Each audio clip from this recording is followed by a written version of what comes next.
Hello and welcome to today's remote session. This is Tom Bechtold. I'll be your host today as we're talking about sensitive data's dark side. What you don't know can hurt you. And I want to say thank you to the folks over at Spirion for making today's remote session possible. As is always the case, we've got a lot of ground to cover. We've got three speakers that I want to make sure we get all of their information out there, give them a chance to talk through all of this stuff, because this is a very important topic that I think a lot of people just don't really have their arms around what it really is and how it can impact you. So that's really all I have to say on the topic. I am not the expert in this situation. These three gentlemen are. I've got a quick housekeeping slide we're going to go through, and then I have a question for you out there in the audience. So let's see what's going on here with the housekeeping. So we have our slides. There's a nice URL with some information about dark data that you want to download that, or you can follow along with the slides if you like. You can also use those for apparently your certifying bodies for CPE credit, I've heard. So you might try that. If you have questions for our presenters today or for myself, go ahead and submit those in the Q&A box. We might even ask you some questions aside from like a poll here and there. So if we do ask you some stuff on the side, just go ahead and put that in the Q&A box, and we'd love to hear it from you and have it kind of a both direction kind of a conversation today. So. If you do have any issues with audio or video, refresh your screen. That usually fixes most of the problems. If it persists, you might need to change browsers. Usually Chrome works quite well. Edge works quite well as well. So certificate of attendance will be available after about 50 minutes, and that's whether you watch live or on demand. So. And this is being recorded, and you'll be able to revisit this anytime, or if you want to share this conversation with a colleague, you can use that same link that you just joined with. Pass that on to your friend, and they'll just have to do a quick reg page, and then they're in. So that being said, I have a question for you out in the audience. If you'll look at the screen really quick, I'll read it for you. But what is dark data? What do you guys think this thing is? Information about a company and its employees that can only be found on the dark web? Or maybe it's data that exists on your network that the typical user can't see. Maybe it's a marketing buzz term. Right? A lot of those out there. Or maybe you just don't know. That's why you're here today. So make your choice. I'll give you guys a few moments here to lock in your vote or your choice, if you will. I can see how many of you do it. So the longer you wait, the longer I wait. So I'm just kidding. I'll move it along here in a minute. But I do want to get a nice sampling just to see what people are thinking out there. So again, it might be, what do you think? Information about your company or its employees that's on the dark web? Or it's stuff that your typical users can't find? I'm going to let you know it's not C, or that third one. It's not really it's not a marketing buzz term. So, all right, here we go. I'm actually going to introduce the guys, and we're going to look at those results in just a second. So Scott Giordano, he's no stranger to the remote sessions. He is the VP and Corporate Privacy and General Counsel over at Spirion. Welcome, sir. We've got Matt Hughes. He's the Principal of Professional Services over at CloudRise. And then we have Juana Pemilar. He's the CEO and co-founder at Filers Keepers.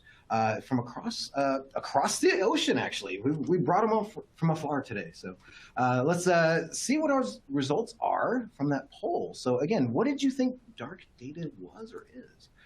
So information, looks like most folks actually have the 46% vote here. Data that exists on your network, that is typically something a regular user can't see. Followed by a second place of 34%, information about a company and its employees that can only be found on the dark web. Scott, what do you think of these results? And why don't you give us the right answer? Sure. Well, as far as what I think about the results, I like 1 and 2. It seems that we're fairly evenly split about data that can only be found on the dark web and things that you can't or perhaps shouldn't see on your own network.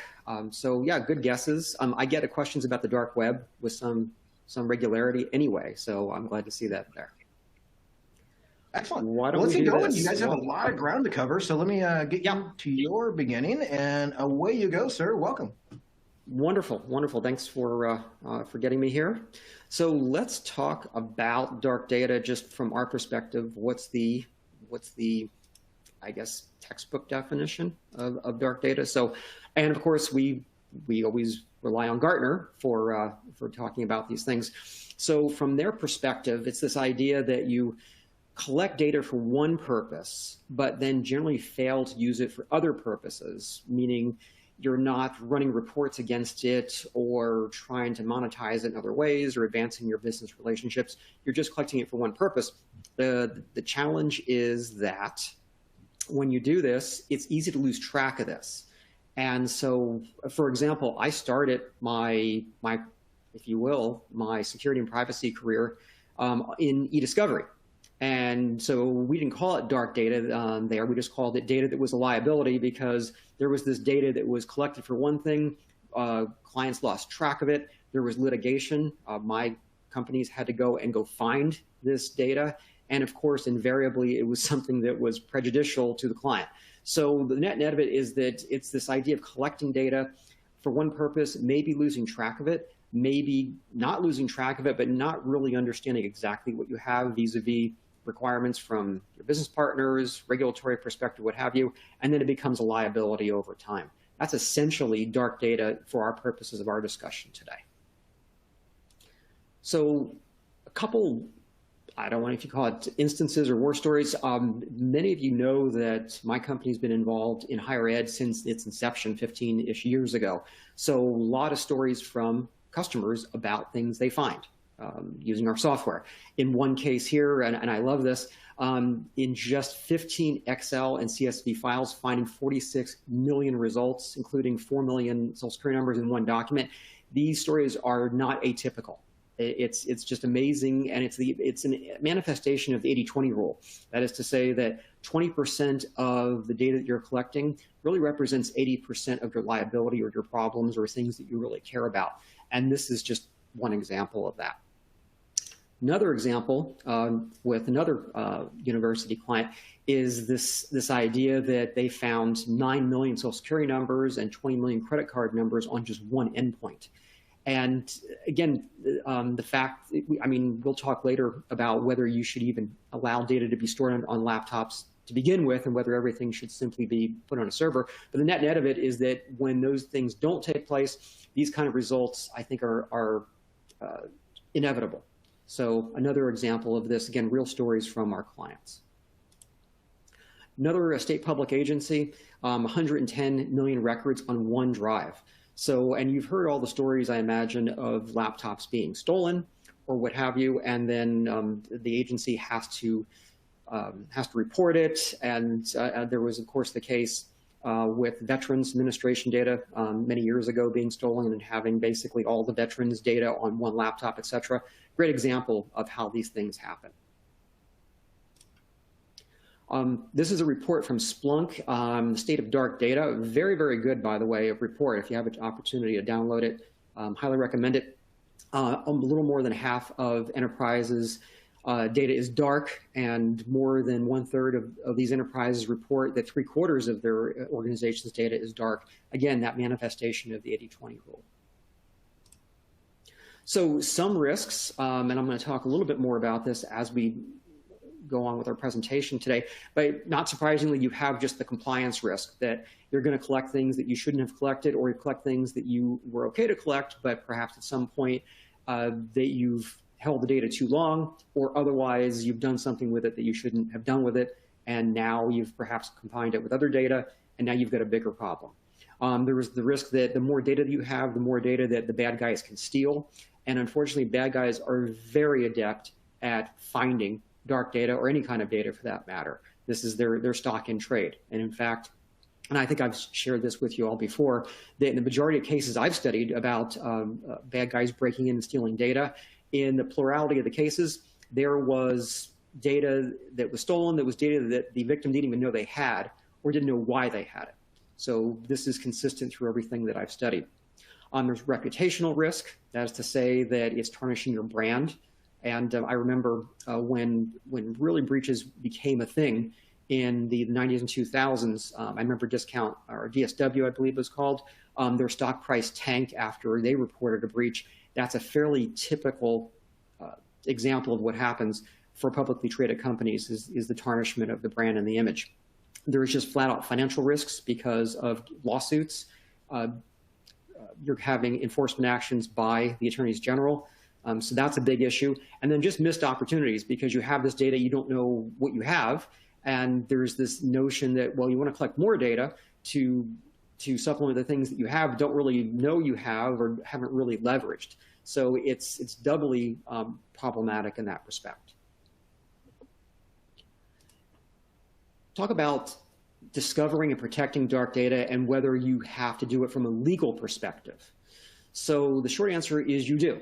And because I'm sure someone's going to say, well, is there a specific law that mentions dark data? And the short answer is no, there's not. Our legislatures are not that advanced at this point. But every single one of the rights-based state privacy laws, like the CCPA and the CPRA, and all the ones that are coming up in the next 12-ish, 14-inch months. So the California Privacy Rights Act, the Virginia Act, all these acts all have a commonality. You have this requirement for reasonable security procedures and practices, that's in red, and it's appropriate to the nature of the information to protect the personal information, that's in blue.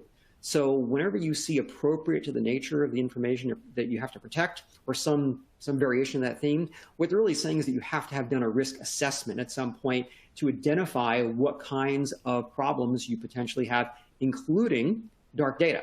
The idea that that would be left off a risk assessment defeats the whole purpose of a risk assessment. So it's implied in these security and risk requirements that you have to account for dark data. And that's true for all of these new laws coming online. Also, all these laws require you to disclose personal data that you have collected about a consumer when they ask for their data. And you may say, okay, well, that's great, Scott. I'm just going to share data that I know I've collected, from the consumer. But the problem is, what about data that you've collected from the consumer combined with other data, and perhaps that data is even more significant, even more sensitive for some reason? You have to then make the decision, do you have to share that? And so it raises the question, well, is there any of that data that's dark that perhaps we've collected for a different purpose and we're putting together and creating this business intelligence product, for example? Now what? So these are all questions that need to be answered, and they have to be answered in short order. So the net of it, discovering, protecting dark data is implied by law. Even if a law does not state you must protect dark data, there's really no way around it. This is just the nature of how our laws are written. And Scott, yeah, Scott, this is Matt. If I may interject on that slide for a moment, sure. I think you made some excellent points here about how the laws today don't differentiate between dark data and other data.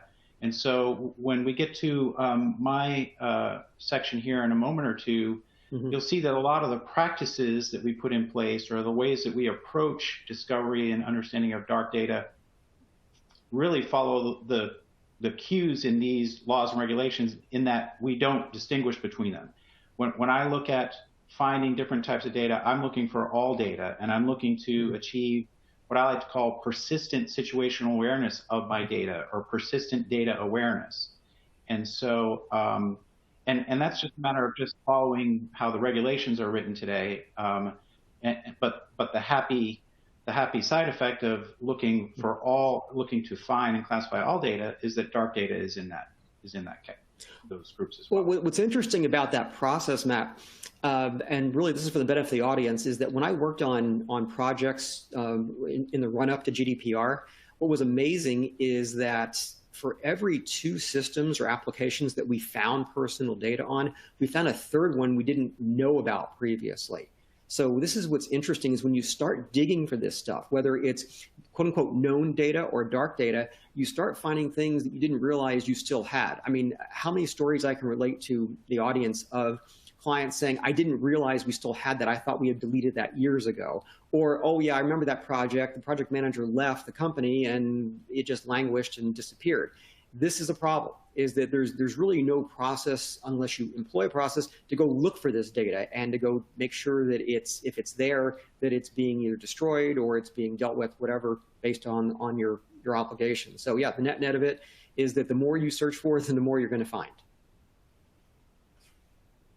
Maybe to add to this, sorry, sure. Also under the GDPR, sure. And I'm apologizing for my voice. I lost it and then I found it again, and now I hope it will hold. I'm from the Netherlands, lovely country in the European Union. We have the GDPR, and it looks pretty similar to the CPRA, I guess. But dark data is inherently non-compliant because you don't know what it is. And under GDPR, you need to actually administer what you have, how you're using it, what you're using it for, what the purposes are. Then you need to inform individuals about how you use that data. And then you need to ensure that whatever rights they have under the law, you can manage. In other words, can I have access to my data, please? Can you please delete the data? If it's dark, no way you're going to be compliant with that because you don't know. And I think it's also one of the questions that I saw in the Q&A. How can you, if you have dark data, how can you ensure that you have complied with the right to be forgotten? You can't, you don't know. You may still have data on that person if you just only deleted the data you knew that you had on that person, but maybe the rest of it is still out there. You just don't know. Juan, just to follow up on this idea, one of the recitals in GDPR, and I'm just going to do this from memory, I think it's recital 30, talks about the nature of data as being things that's produced by tools, applications, and protocols. I think that's how it goes, which if you read it, you come to the conclusion that could be anything. And the answer is yes, it can be anything. Yeah. So the GDPR standard is even higher than the standard that we're seeing here. And you really raise an excellent point that you have to go another level deeper when you want to become GDPR compliant to find that kind of data. And someone may poo-poo that and say, oh, well, you're really getting into the weeds on this, Scott. But here's the problem, is that so much of that data can be combined using big data or other analytics and really gives you incredible insight into just the personal nature of people. And it's remarkable. I wouldn't have believed the things I saw until I saw them. So the net of it is that this is serious. It's not just a buzzword. I mean, we have to take it seriously. And GDPR compliance right now is still the gold standard, although we're trying here in the US to catch up. But even with what we have, it's still a pretty high bar to clear. Okay.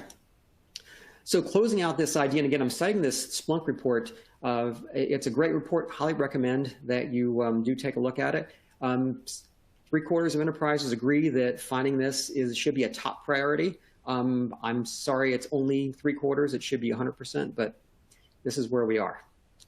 With that, Matt, I'm going to hand this over to you. We want to hear your perspective on this.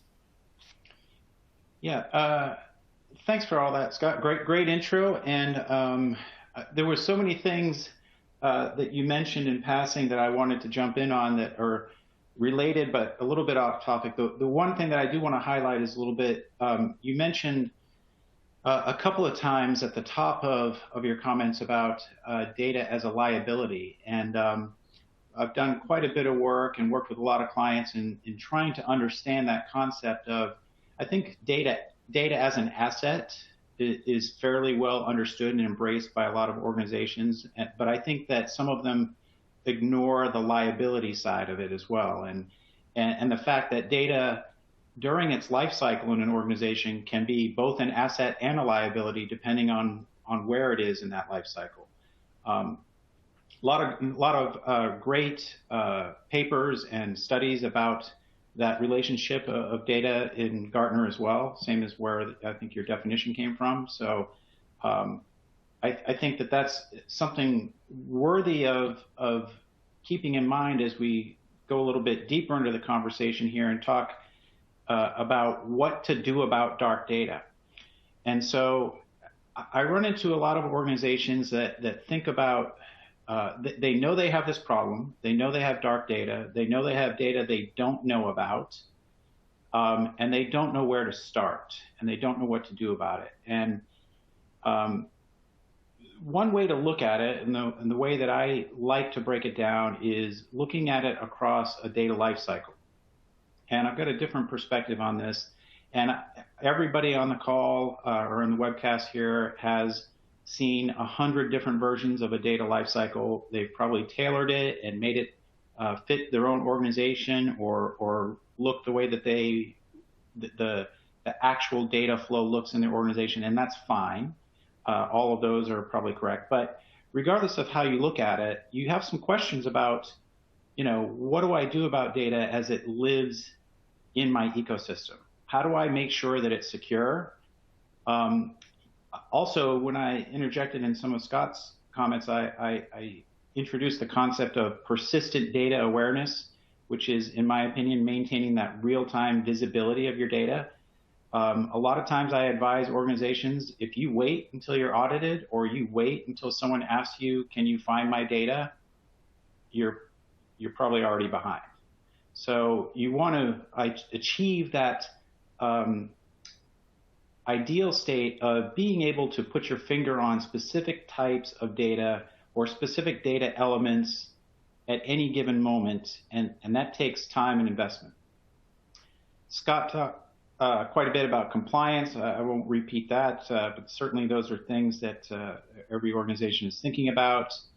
A big one that I do from a data governance perspective is put different mechanisms in place to make sure that whoever's responsible on the legal or compliance side isn't necessarily, or they aren't working in a vacuum or separately from their IT team, because the IT team is looking at some of the same compliance requirements and making decisions on what they think they need to do from a technology perspective.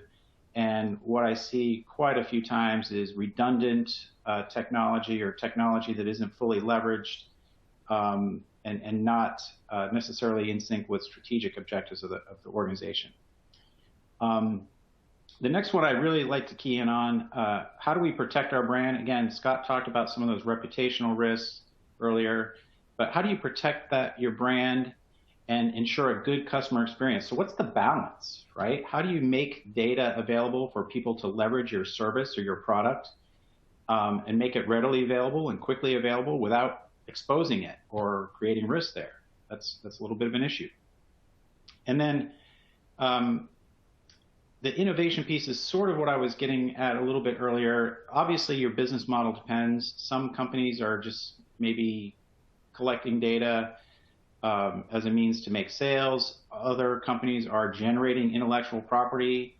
I think that the question applies to whatever your business model is how do you innovate? How do you grow? How do you leverage those secondary data use cases that Scott referred to in terms of, I've collected data for one purpose. How am I legally able to leverage this for a secondary or tertiary use case and get more value out of it while staying compliant? And then, of course, access to data is really a key component of that, because in order to get that value out of data, you've got to allow access to it. As soon as you start allowing access to it, you start opening up the probability that you're going to create dark data in your organization somewhere. So if people are accessing it, they could be saving it somewhere. They could be moving it. They could be manipulating it, altering it, whatever the case may be. And then all of those activities that people do as they're interacting with data affect some of the retention decisions that Juana is going to talk about a little bit later, that come back and impact some of the things that you're going to want to do from a governance and management perspective. So in my experience, these are what are on a lot of organizations' minds, like how do we do all these things and still comply with that long list of legal requirements that we were showing a few minutes ago. So to break it down and make it a little bit more consumable for folks, I like to flatten out that data lifecycle. So as I said, everybody's got their own version and their own favorite version of a data lifecycle. I would say probably 90% of them are circular in nature, as a cycle would be, right? I like to lay it out flat like this and overlay the kinds of things the kinds of activities or the kinds of things you can look at over that life cycle to help break it up into manageable chunks for different organizations. So again, a couple of points that we've made, I think 3 or 4 times already, like organizations know that they probably have dark data. They probably have no idea where it is, how much they have, and who would be responsible for it if they found it and were able to locate it. So there's not necessarily going to be a silver bullet to find those things, but these are different things you can do across the life cycle to understand what's happening with your data in your environment and be able to ultimately achieve that persistent data awareness that I've mentioned a couple times. So if you think about it, understanding how you collect or create data, there might be 10 ways, there might be 1,000 different ways, but it's probably a finite number of ways that your organization ingests or acquires data. And so it's fairly easy, or at least achievable, to get your head around how you're bringing that data into the ecosystem. Where you store it, same thing, right? There's going to be a finite number of places in your network or in the cloud or wherever the case may be to store data. You can certainly control how you're using, sharing, and accessing data through a number of different means. Analyze in this particular perspective is, that act of doing something to the data to create additional value or the original intended value of it. And then, of course, there's the archive or destroy, which, in my experience, and I'm happy to have Juana on here today because, in my experience, this is the hardest one for organizations to define. And Scott talked about it as well. A lot of organizations don't know why they still have data. A person was doing it and they left, or it's unclear whether the start time on deleting data is when you originally collected it or when you last accessed it, used it, manipulated it, whatever the case may be. Do those derived data types inherit the original retention date, or do they get a new retention date? These are a lot of questions that organizations struggle with, and really on that archive or destroy piece start to get bogged down a little bit.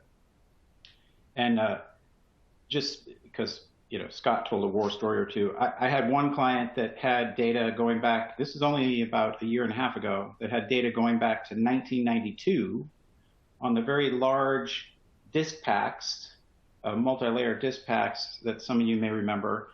And during the course of discovery and trying to understand what their data landscape looked like, I said, well, do you even have a reader that can read those anymore? And they didn't. But nobody felt empowered to make decisions about either understanding what was on those disk packs or making the decision to destroy them and get rid of them. So they kept them. So my point with all that, and then going sort of vertically down the thing here, down the graphic, is that data governance can help you put in place that infrastructure for making those kinds of decisions. Who owns the data? Who's authorized to make decisions about it? Who's not? Who's making decisions about access? And how do you do that quickly and efficiently? And then all of these other things, I'm not going to go through each one of these, but you can see, and these won't necessarily be a one-size-fit-all, like, your company may do classification and tagging throughout the entire life cycle, or you may only feel like you need to protect data once it's been analyzed and manipulated in some way. Maybe you're getting data from the public domain that is available somewhere and doesn't require protection until you add your special sauce to it, and then from that point forward, it needs to be protected. And maybe you want to run discovery type efforts full time. I know that initial discovery efforts can take anywhere from 30 or 60 days to a full year or longer, depending on the size of your environment, the nature of your data, how your network is connected, how much of your data is on-prem versus in the cloud, and so on and so forth. So my point is, across these different points of the life cycle, and across these different tactics and techniques you can apply to data at different points in its life cycle, I think is where you get to a point on the far right here of managing your data and achieving that persistent situational awareness. So hopefully this is helpful and helps people understand like how you can start to get your head around where should I begin in the dark data journey? What do I need to do first? Maybe it's I know where my collection points are. I know how I get data. I'm going to start there and stop the bleeding.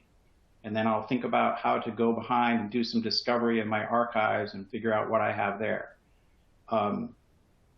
or whatever technique is right for you and your organization. But hopefully this helps to provide a little bit of granularity in how organizations can start to attack this.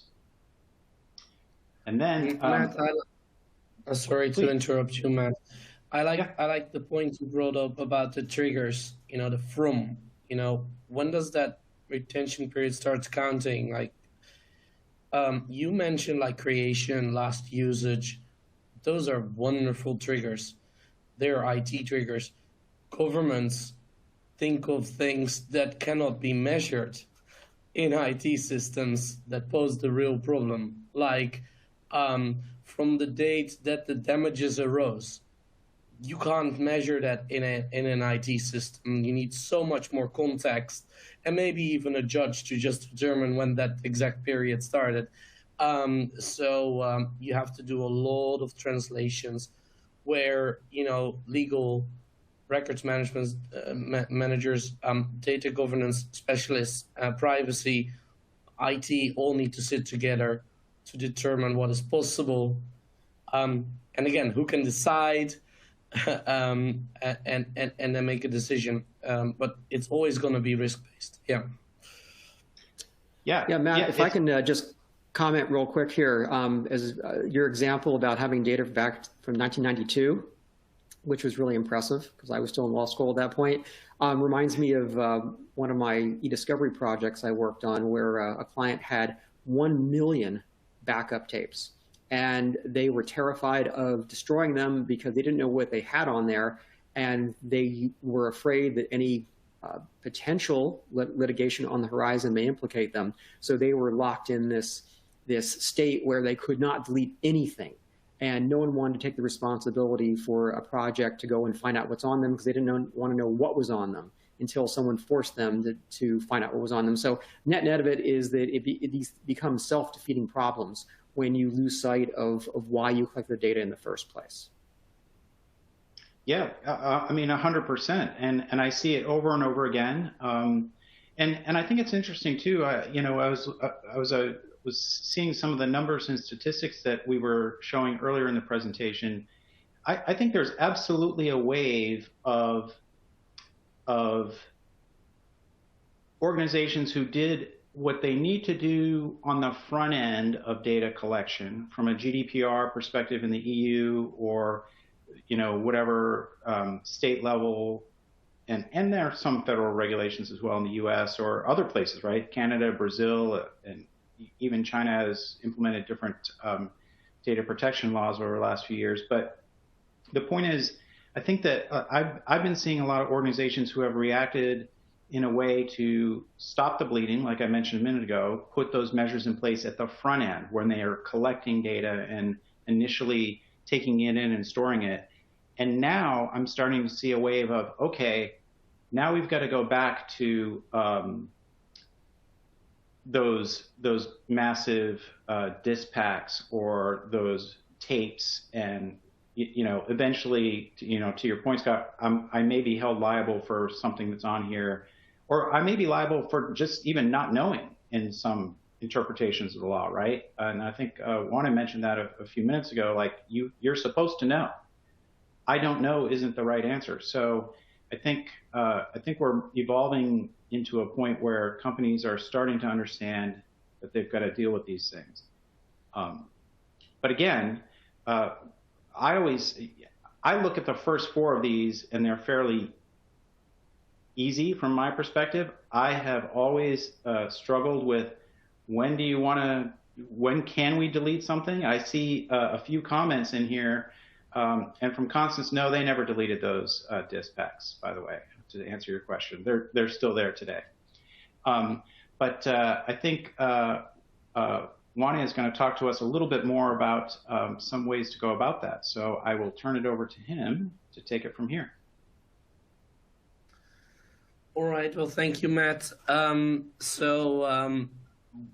Maybe to give a bit of context as to my background, I'm a GDPR lawyer, did quite some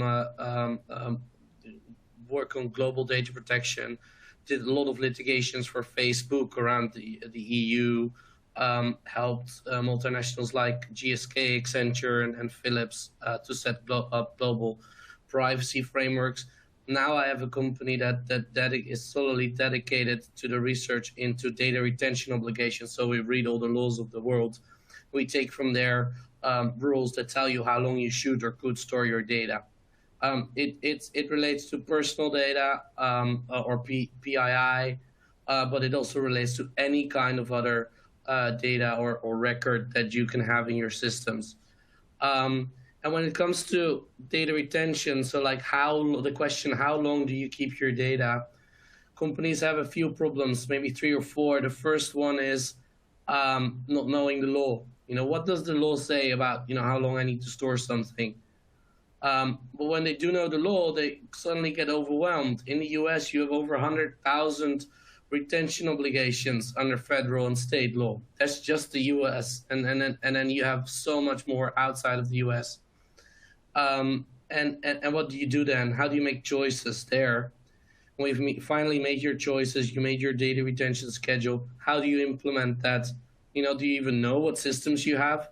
Do you know what's in there? And then maybe the whole legal assessment starts again, because now you want to keep this 6 years, but then the computer says no, and that just means that the system doesn't allow the trigger that you envisaged, or you can't set a very granular retention schedule. You can only set one retention period for the entire system, regardless of the fact that you are in 45 states active, and they all have different rules. Yeah. So and then you have to make a risk-based decision, and that again is a legal decision, and that again is a multidisciplinary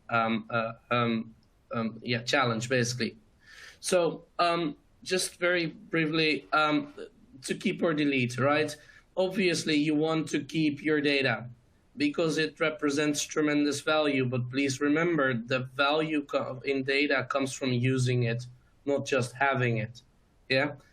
So dark data is rather obsolete in that sense. You actually need to know what it is before you can actually derive value from it. Obviously, there are lots of laws that tell you to keep data. Yeah. So if you see like enforcement from the SEC, on large banks and financial institutions, it's often because they failed to keep their data. And in litigations, and this is it really depends on your flavor. But some companies say, well, in litigations, I like to have records and data so that I can make my point and win my case and prove my compliance.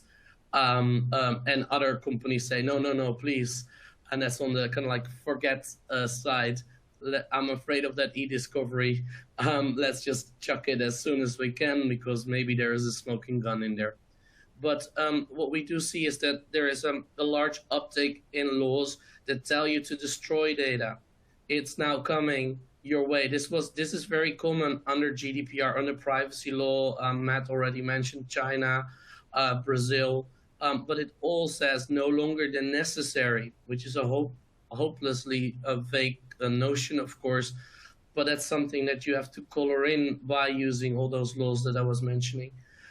It tells you no longer than necessary. If that's coming now for the first time to the US in California with the CPRA, which has that exact notion, meaning that where the US was always focused on keeping stuff, now it's also not keeping too long. Okay, so you have to still abide by those minimum standards, but then let's say that the 3-year period under state law has lapsed, you need to really seriously think about deleting it. Yeah.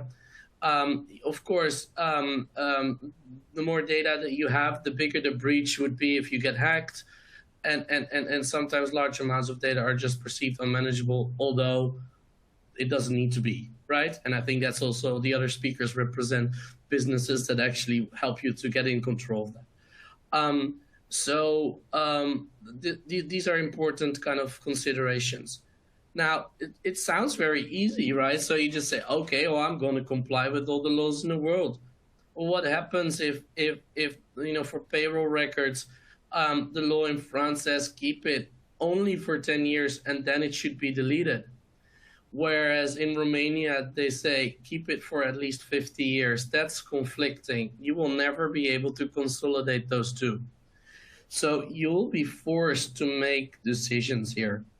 Hopefully you can implement this on a per country basis, but maybe you can't. And then you have to really choose between the option that will put you in most compliance, basically, which can be quite a catch-22. That's what we see where companies struggle a lot. And before you can make those decisions, of course, you need to know what you have. GDPR, CPRA, I already mentioned that, is changing the landscape considerably. It's no longer the necessary, but we also talk about data minimization. So you need to kind of cut back on the copies of all the data. And a lot of the dark data is rot, redundant, obsolete, or trivial data, and you don't need it, or it's just a copy of the same thing. Think about like all those zip files, which are often just copies of existing data. But it also means that it will discipline you on the deletion, and deletion under privacy laws means actual irreversible deletion. Yeah, it's not just some sort of form of soft deletion, or you can still identify someone. No, you need to get rid of it. And you need to really ask yourself what is necessary.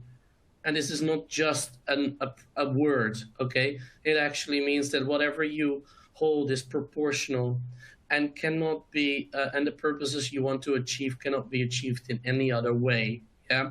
So for instance, do you really need to ask for that telephone number if the only thing you need to open this account is an email address and a password, for instance, yeah? So those are the kind of questions. And then obviously you also have some form of archiving under the GDPR, but it's really for scientific and historical research purposes, and that's a very narrowly interpreted phrase, basically. So that's how it's changing. Now, these risks that we're talking about, we're zooming in now on retention, but they are real. Yeah, so there are actually sanctions under the GDPR. The bottom left is a sanction of the CNIL, which is the French Data Protection Authority. It's a fine of 1.75 million euros on this real estate development company that had a large database of potential prospects. They kept that longer than 3 years, where the guidance of the CNIL said no longer than 3 years, and they got this fine. Yeah, but that's the GDPR risk. But in some countries, if you don't keep your books in order, so it's on the minimum end, that can be considered like fraud. Yeah, so because the tax authorities won't be able to enforce and to check whether your finances are in order. So, for instance, the construction boss here, he got banned. This is in the UK, and in the UK, people actually get thrown into jail for not keeping the records properly. So it's both on the keeping too long and keeping too short, yeah, and not having what you need. Now, retention violations are the easiest kind of violations for a regulator to prove. The only thing they have to ask you is, give me this data, and then you either have it or you don't, and you need to hand it over. And if you don't have it, then you just say, sorry, I don't have it. And they're like, boom, you're in violation of your minimum retention requirement because you should have this. And if you have it and you are keeping it too long, then you still need to show that, of course. So there you go. So on maybe just for, I know that there are lots of folks in the US on the line, but how does a GDPR audit looks like? Well, it's very simple. They actually come in and they have technical people. Yeah. So they're not like a bunch of government officials that have no clue. No, they actually, have white hat hackers and stuff on their payroll. And they come in and they say, can I see your application? And then you open your application and say, no, sorry, we meant the actual database. So you need to now open your database, and they will go on it on line per line basis. And they will ask you, why do you have this data? Who has access to it? And how long are you storing this? And a lot of companies become very, very nervous. So let me tell you one story very quickly. So we had this provider of digital television, and they kept all the viewer data for 6 months. And then the regulator came in and they asked them, why are you keeping this for 6 months? Which I don't think is a very long retention period, to be honest. But they actually needed to explain themselves. And they said, well, sometimes we get questions about our programming, really, or about the quality of our services. And then the regulator said, okay, show us. And then they became very nervous. So it was quiet for a few weeks. The deadline was approaching. I was getting nervous. I was their lawyer. And then suddenly they came back and they were like, yeah, we got it. We got it. There was a question that, 4 months after the programming was aired. Okay, great. So then we went back and I was very proud and presented this. And then they were like, okay, good. You have now made your case for a 4-month retention period. Congratulations. So that was their new retention period. So you actually need to also, if you make an assessment under the CPRA, under the GDPR, you will actually need to be able to prove why you're keeping it that long. And this all means nothing if you have dark data, because you can't make that point. You don't know what data you have. Yeah. So that's the whole point. You need to actually find that data. I want to keep it at that. I have one more slide, but I'm gonna skip it for now.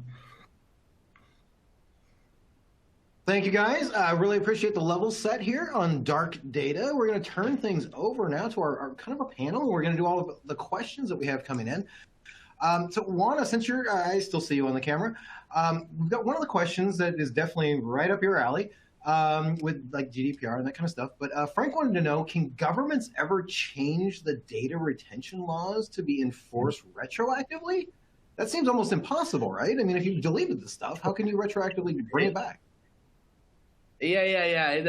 That would be unfair. So a lot of governments they do realize this, and very often what you see if they're bringing in a new retention law, that they say like in year 1 you should keep it 1 year, year 2 2 years, 3 years, like they try to kind of explain that every year you still should keep it until, I don't know, it hits 7. And then it's just going to be 7 for the remainder of the duration of that law. So they try to sometimes build it up, because it would be unfair to say, hey, actively, you need to keep stuff that you have already deleted. So that would make no sense, of course. Does it happen sometimes? Yes, I'm afraid so. But I would hope that as a lawyer, you would be able to, your lawyers would be able to argue that it would not be reasonable because you were not aware of that obligation when the law did not exist yet. So it's actually from the moment on which the law kicked into force. And I think a lot of times the language in the laws, regardless of country, use the word that you just used, reasonable and appropriate, right? So, and what I've advised my clients is, if you're lacking a policy or a process around why you're keeping data for whatever reason, let's decide, let's have a discussion about what's reasonable and appropriate. And if we can't decide what's reasonable and appropriate, then we probably have a problem. And but as long as you can fit it into it, and then to Juana's point a moment ago, auditors will want to be able to see your justification for what is reasonable and appropriate. Like, it's reasonable for me to keep this for this long because I get appropriate questions that as a provider I should be able to answer. or something like that. So. Yep.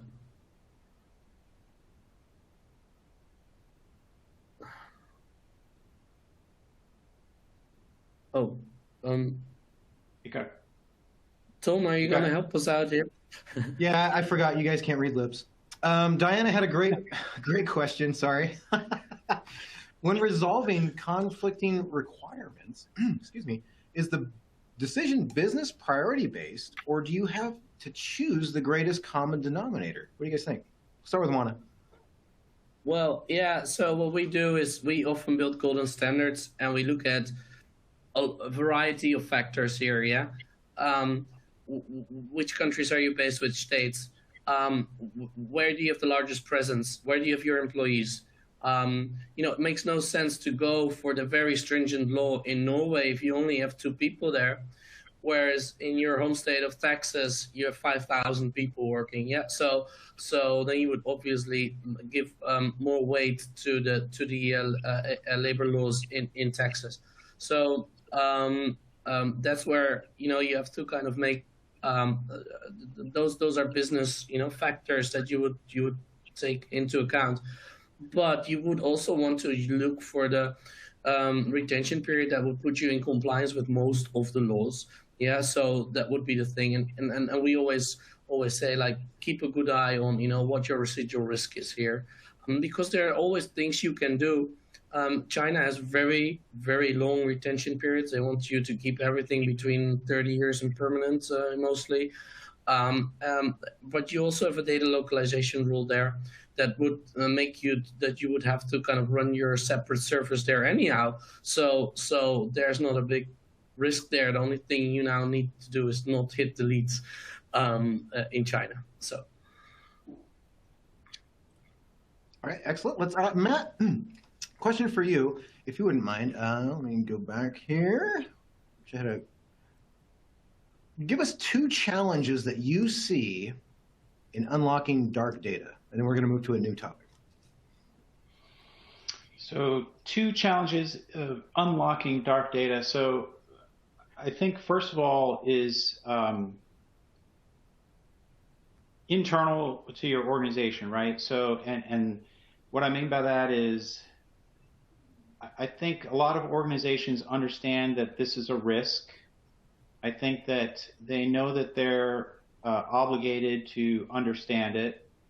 And I think Scott alluded to it at the top of his comments where, some organizations just elect to wait until they get asked or wait until something happens, maybe something negative happens, or there's some sort of external trigger that makes them do it.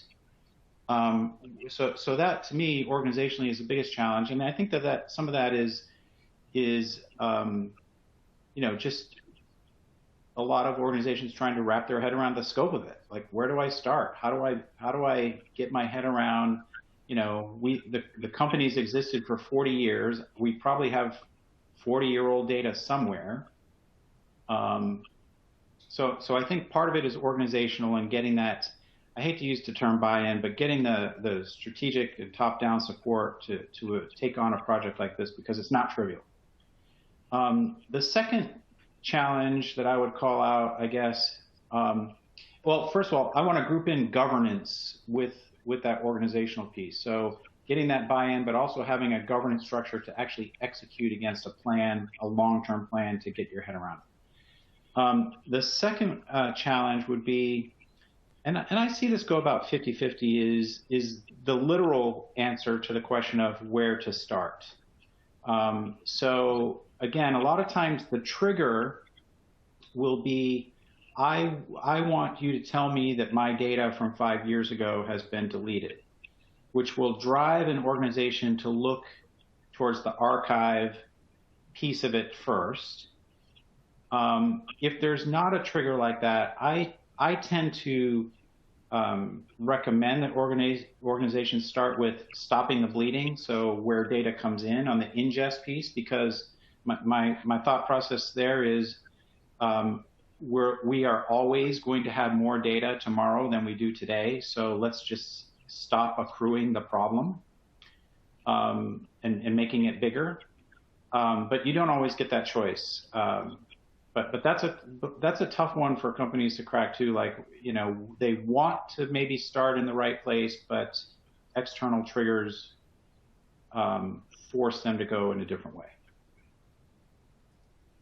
Makes sense. Makes sense. Let's see here. Just checking to see if there's any other questions. There's lots of questions in there. I'm just trying to see which ones actually kind of go along with this particular point. Okay, I'm going to move on. Let's see here. Thank you, Matt. Appreciate that. Sure. Data lakes and clouds. Okay, this one I really don't know a lot about. Obviously, cloud I do, but data lakes I'm not really that familiar with. Matt, would you kind of just unpack that just for a minute for us? Tell us what is the issue here with the dark data and these lakes? So, so I think there's certainly an issue here, but I don't think it's as big as a lot of people think it is. So. Data lakes and clouds, large storage repositories, replacing, you know, some of the legacy on-prem storage solutions that we've had for years. Obviously, you get some analytic properties or capabilities in a data lake and cloud that you don't necessarily have inherently in some of your legacy systems. So they're becoming attractive. But the two things, I get this question a lot. How would you do it differently in a data lake or a cloud than you would sort of, you know, historically? And the answer to that question is the approach doesn't change. If you think back to my data lifecycle slide that was laid out horizontally, the same activities around data occur in a data lake as they do anywhere else. The same types of protections or controls or activities you have to do to and with the data, yeah, this view right here, thank you, still have to happen. It's just that in a data lake or a data cloud, your decisions change with how you're going to apply these different tactics and techniques, because in a data lake or cloud, you are going to have a shared responsibility model with the provider of the cloud or data lake. So that means you've got decisions to make around, do I use their native data protection process, or do I use their native tagging process? Let's use AWS, for example. AWS lets you tag data in S3 buckets, but it maxes out at 10 tags. So is a maximum of 10 tags enough to classify your data to the level that you need to provide the controls and visibility and granularity that you want to see and act upon that data? That's a decision you have to make. And so the processes themselves, I don't think are very different. The decisions you make are very different because, as I think probably most people know, if you're not efficient about how you're leveraging a cloud environment, you know, the ticker keeps running in the cloud and can increase your costs really quickly. It can be a tremendous cost savings over data centers, but if you're not paying attention to those kinds of things and leveraging the things that you're paying for, it can get out of whack pretty quick. That's my. I try to keep it simple, but I think that people tend to make it a little bit overcomplicated when it comes to these new environments, but really you think about it the same way. Gotcha. Appreciate it. Thank you, Matt. Odds are, obviously, we're going long today, but we have a few more questions I want to get to. Good stuff. So I definitely want to make sure we tackle some more of these. So, like I said, we're recording this today. If you need to jump out and come back and revisit us, it's recorded. You can use that same link. Otherwise, we're going to keep going. I'm going to keep asking questions for the gentleman, and we'll keep going. So, oh, by the way, I grabbed that report that Scott had mentioned, the dark data report from Splunk. It's in the resource tab. You'll probably have to refresh the screen to get to it because it's not going to show up. But refresh in a second, and then you should be able to grab that report. It's actually really good. Anyway, let's move on. So let's next one. I want to hear from Scott on this one to kick it off. Let's talk about managing dark data from like work from home type endpoint scenarios. What are you thinking about there, Scott? Well, here's the challenge, and this has been a challenge for the past 2.5-ish years, whenever everyone really went to remote almost entirely, is that having sensitive or personal data on a local drive, on an endpoint at home, is just such a huge opportunity for problems. One reason of which is this whole idea that because of the protection regimes, what's called split tunneling, was this idea that you're opening yourself up to problems, as a vector, to bad guys, because of the nature of split tunneling and how that all works. So the net of it was that a lot of data that had no business being stored on endpoints was. As a rule, I always mandate that anything that's sensitive personal information has to be worked on the server. You can't have it locally. There's just too many ways this can go wrong. And there's just no way to fix this problem. You just simply can't store the data to begin with, which then raises the question, do you have a policy to prevent this? And do you have an enforcement mechanism? And I'm guessing many organizations do not, unless you are a specialty organization like healthcare, where that tends to be top of mind. Otherwise, this is not something that's on everyone's radar. And as a consequence, it's a huge vulnerability. Yeah, I'm going to pile on there, Scott, because you said a policy and a means to enforce it, right? And that's where we do a ton of work, is that means to enforce it. And it's always a delicate balance, right? And I'll use a case study from yesterday when I had multiple flights and I had no Wi-Fi on any of them. And so in between connections, what did I do? I grabbed a local copy of something to work on it while I was on my next flight. And so employees are going to do that all the time. And you can really do a great job of tailoring what protections you want to put in place, what data is okay to do that, what data is not okay to do that. And then you can also do a great job of tracking that when that does occur with a lot of different tools. So there's things you can do about it. Obviously, nobody wants to hold up work or stop work from happening or lose a job or a sale because you can't get access to your data. But Scott's 100% right. There's a ton of risks there in this new working model. When you don't want to become the unwitting accomplice you could be like an insider threat and not know it, right? So because you've got most insider threat is negligent, and not necessarily malicious negligent, but just unwitting people doing broken business processes, broken enforcement of policies and procedures. You might have the most ideal policy set in place that is designed to protect data ideally, but if you're not enforcing it with the right technology and ways for people to work, then all kinds of stuff can happen. Exactly. Excellent. Okay, let's move on to our next topic here. By the way, you picked off a couple of the questions in the Q&A for that one, so good job, guys. Thank you. Let's see, mitigating the risk. Let's start off here with Juana. Just give us a couple ways that you would go about mitigating the risk associated with dark data. Well, I think a lot has been mentioned already by Scott and Matt, but I always start with the governance question. Who's responsible for this? Should not just be a project, it should be a program, and it should be embedded in your organization going forward, because new dark data will always pop up. You can try and clean it up right now, but it will be there again. As to the topic that was just discussed, right? In between flights, I make a local copy, and it just happens the entire time. So that's the first thing. Obviously, I'm a legal guy, so I always start with the laws. You don't have to. You can also start with the data, of course. But I would really, dig into it, deploy, data discovery. But maybe first, before you even do that, make a proper inventory of your systems. And just know where you should be looking and how. Not every system can have the same approach, so and not every system has the same level of risk, of course.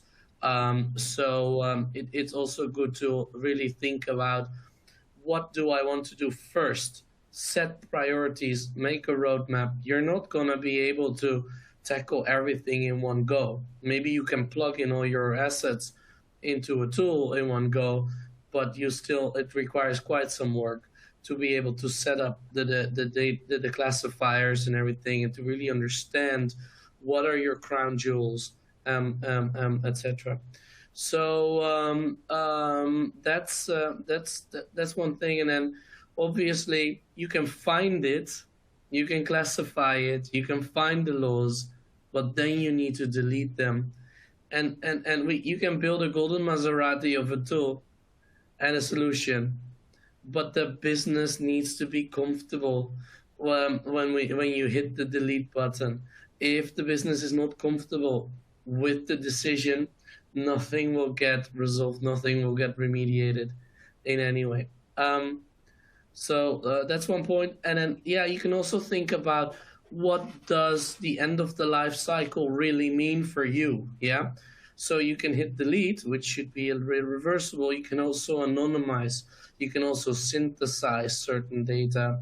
Maybe we have too short of time to really dive into that topic, which I think is a topic of itself. But you can do a lot of things there to actually remediate. And you need to decide together what that means. But that's, I think, how you can start mitigating risks.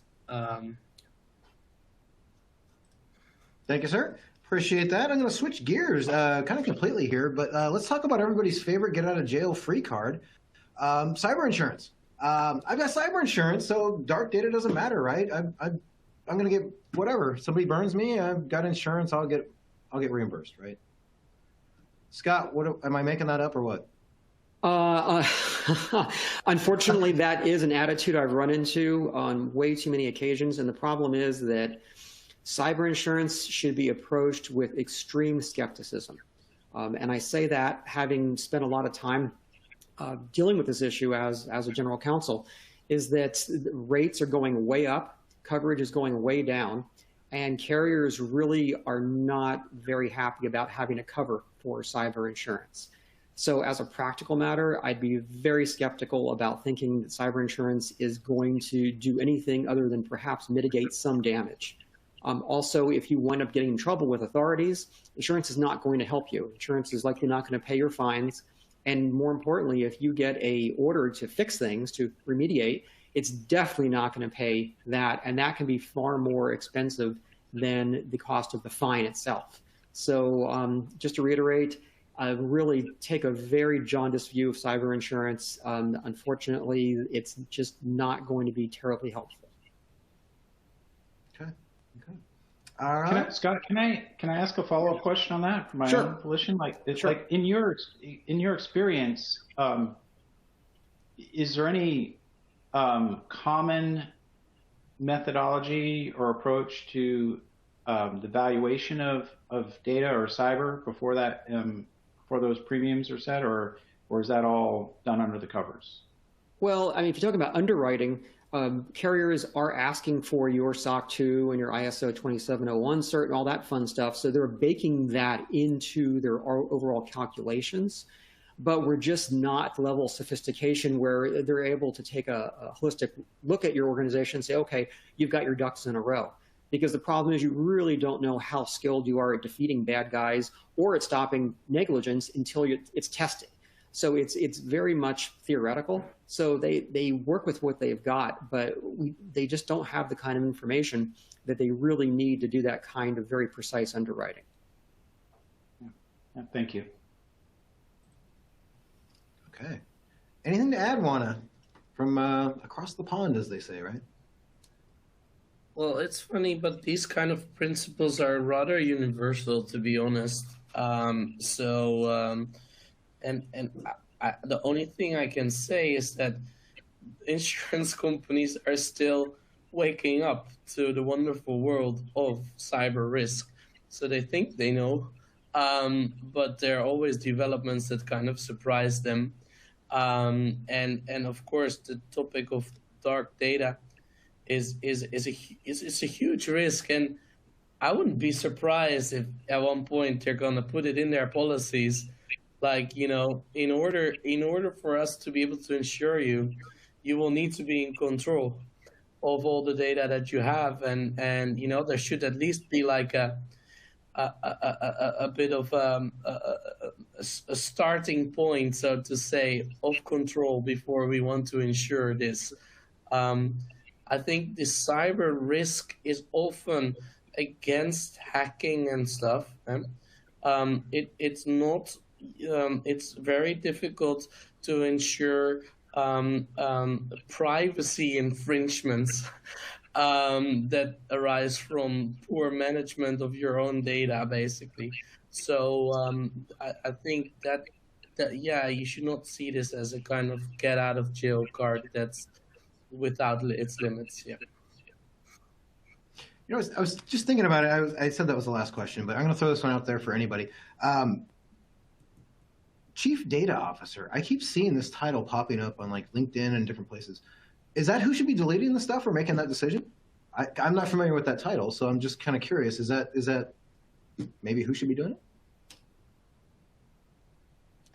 I'll take a crack at this. I don't think that there's any one person that necessarily needs to be leading this. It could be anyone who has the skill and the determination to carry through with a project like that. But if there is a chief data officer, they're as good as anyone.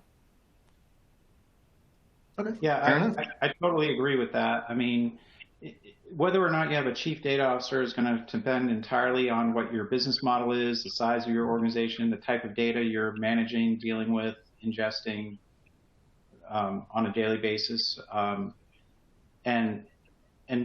And I would say they're becoming more prevalent. You know, we saw the emergence of chief privacy officers a few years ago with in the wake of GDPR and become fairly well established. And I think companies have recognized the need for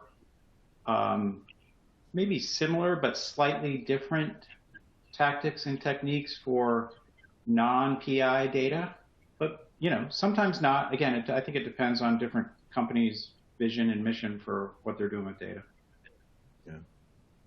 Yeah, Makes sense. and Okay. if I were the chief data officer, let's say we're talking about Workday or SAP SuccessFactors HR systems, I would immediately turn to HR for advice. Like, what do you guys think? Because who am I to judge? You know, it's ultimately HR that is the data owner or system owner that need to work with this data. And I think their input is very important. And then obviously you need legal and privacy to chip in. And then together you can make a decision. I think the chief data officer would be there to kind of set the framework and the processes and procedures in how this works, so that you can establish good data quality and protect the data so you can get maximum value out of your data. Appreciate it. Thank you, guys. And Diana mentioned another title that I hadn't seen recently either, Chief Trust Officer. So got them all over the place now. We got all kinds of cool things happening, right? We have to create new jobs for some of this stuff, I think, because it hasn't been around before. So excellent. Thank you, guys. I'm going to shift gears, though. We got to wrap things up. Apparently, there's work to be done today. So let's kind of move our audience in that direction, if you will. I wanted to give each of our presenters just a few seconds here, 45 seconds to a minute, to give us a final thought. If nothing else, what do you want the audience to start doing now? Some homework, maybe, or just that one last point you want to drive home. I'm going to let Scott go first, and then we'll do Matt, and then Juana, and then I'll close this out. Sure. What I'd like audience to do is do a pilot project for discovering and classifying sensitive and personal data. Find something that is somewhat innocuous, something that you can get your arms around, and do a small project and see what the result is, and then course correct, and then repeat the thing for something that's much more significant. Always start with a small project and keep building on your lessons, and after a while, you'll have this down to a science. You make it sound really easy, Scott. I love that advice, though. It does make it sound easy. Well, go ahead, Matt. Well, it's achievable when you start small, and I'm going to pile on to both Scott's comments because I agree 100% with those. Always start with something where you're going to be able to measure the outcome of your efforts. But I'm going to pile on something that Juana said earlier as well, as I think the question was, like where would he start or whatever. And he mentioned with an inventory, and I wanted and I think this applies to, you know, within Scott's context of start with a pilot project. If you do that, I would start in that pilot project with an inventory, and want to mention a system inventory in particular. And I would amplify on that and say a system or processing inventory with what data is associated with each system. That's where all of these projects start. That's where all of the, you know, if you put in some sort of discovery scanning tool or data governance tool or do any number of different tactics and techniques, you're going to be looking at systems and the data that they process. And so that's, to me, a fundamental step that a lot of organizations skip, and they just, again, will implement technology without an inventory or a starting place and point in place. So that's my advice. And so when you start thinking about it in terms of what department will I start in and what systems are associated with that, you can start to see how you can start to chip this away to really manageable chunks that help you get your head around the problem. Thank you, Matt. Appreciate it. Over to Juana. Take us home. All right. Well, of course, I can't disagree with Scott and Matt here. So I'll echo those. At the same time, I want to say something more on the mental/emotional end of things. A lot of companies obviously get very overwhelmed by all of this because they have an IT landscape that encompasses thousands of systems, and with all of the challenges there. But I think don't be discouraged. Start small and realize that the state of the technology is getting there to the point that you can actually start getting in control of this beast, basically. Don't be discouraged. It's happening. We have a lot of use cases and a lot of cases where we see companies, large or small, getting control of their data. So I think that's the thing I want to say. And I got some internal permission also to say that I'm very proud also that we'll very soon start collaborating with Scott's team at Spirion to actually start connecting the legal and the data discovery realities together. So it will be a real end-to-end solution there. So there will be more to follow on that. Nice, nice. That's great news. I like that little happy ending, right? Great, good job. Great job, guys. Appreciate that. We do have some more webcasts coming up. Next week, we're going to be doing one with Mr. Roger Grimes over at Nova4, the ransomware hostage rescue checklist. We'll be going through that one on Tuesday, the 14th. We had to reschedule a couple, unfortunately, that were coming up on that same week. But we've moved them out into July, I believe. So you'll get an email on those. If you had registered for those, we'll make sure you get the right links for those.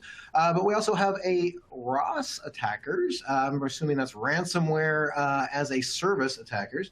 How they work and how you can fight back. Yeah, we need to fight back. And then API best security practices on the 30th. So be sure to sign up for those. A link in the resource tab. Like I mentioned before, we've got today's slides. There's that report Scott had mentioned from Splunk in there. And there's another really cool tool from our friends over at Spirion that'll help you get your arms around the dark data challenge. So check those out if you haven't already. Download that certificate of attendance for 1 CPE credit. Otherwise, that concludes our time together. Thank you, everybody. Thanks, guys, for letting me pick your brain and letting the audience pick your brain. Thank you to Spirion for making today's remote session possible. We'll see everybody next week, hopefully, with Roger Grimes doing that ransomware one. So have a great day. Take care.